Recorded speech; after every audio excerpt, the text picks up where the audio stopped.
Hey, what's up? Ako nga pala si Wapog, ang taong tamad pero magastos at arin na nga pala ang buhay ko din sa Japan. Day 2. Yo, happy Sunday to everyone at ngayon ay August 2, okay? Ang gagawin ko ngayong araw ay maglalaba. Medyo tanghali na nga, ay hapon na pala. So ito tingnan nyo, mga labahin ko. Tsaka yun, diba, ang kalat. Ayan, alauna na nga pala idol, mga guys, mga kagastos. Alauna na, so kakababa ko lang. Tapos grabe sobrang init ulit ngayon dito sa place namin. At ang uulamin ko nga pala ay yung nakaraan ko pang ulam, ayan o, chicken wings. So niluto ko to ay nung Wednesday ata. Wednesday pa nga ata ito niluto. Hindi ko natanda, or Thursday, basta ganun. Ayun guys, kain muna tayo. At pagkatapos ko nga kumain ay agad ang aking inasikaso. Di sabi ko ako'y maglalaba. Sineperate ko muna o pinaghiwa-hiwalay ko muna lahat ng damit, short, tapos mga undies at saka medyas at panyo. At pagkatapos ko nga paghiwa-hiwalay ng mga damit talagang sisimulan ko na maglaba. Ay makakatuyo pa naman siguro at gawa ng napakainit ng simoy ng hangin din ngayong araw na aray. So di na nga, sinimulan ko na nga buhayin ng washing gaya ng pagbibigay buhay niya sa akin.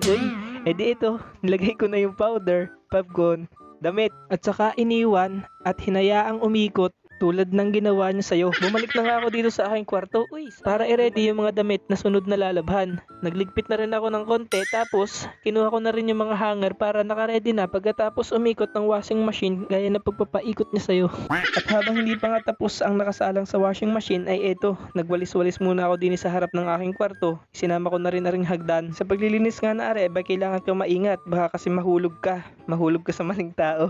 At ang masama nga hindi ka pa sasaluhin. Napakalaki nga ng bahay tapos wala ang kaming nakatira din. Kaya naman kapag naglilinis kami ay weekly. Kumbaga, once a week laang. Tapos weekends pa.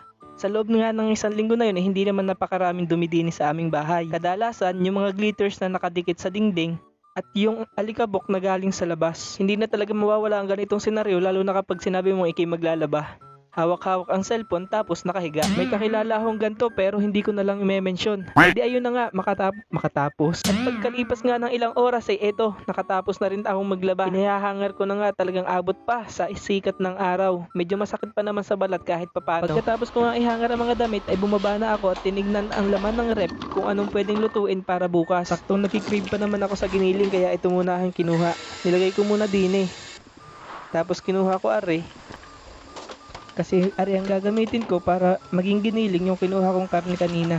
Dito ay tinatansya ko na nga muna kung pwede na siyang ilagay dun sa food processor, kaso hindi pa pwede at gawa ng matigas pa kaya hinayaan ko na lang muna. Kinuha ko na nga muna yung ibang mga sangkap o recipe na gagamitin sa ating giniling. At nang na-ready ko na nga, okay na rin naman yung karne kaya inilagay ko na sa food processor para gilingin. Kaso mali pala yung ginawa ko, kailangan hihiwain muna para magiling. Ganoon naman talaga siguro kapag ibinigay mo lahat, minsan hindi pa rin sapat gaya ng ginawa mo sa kanya. At pagkatapos ng gilingin sisimulan na natin ang pagluluto ng giniling.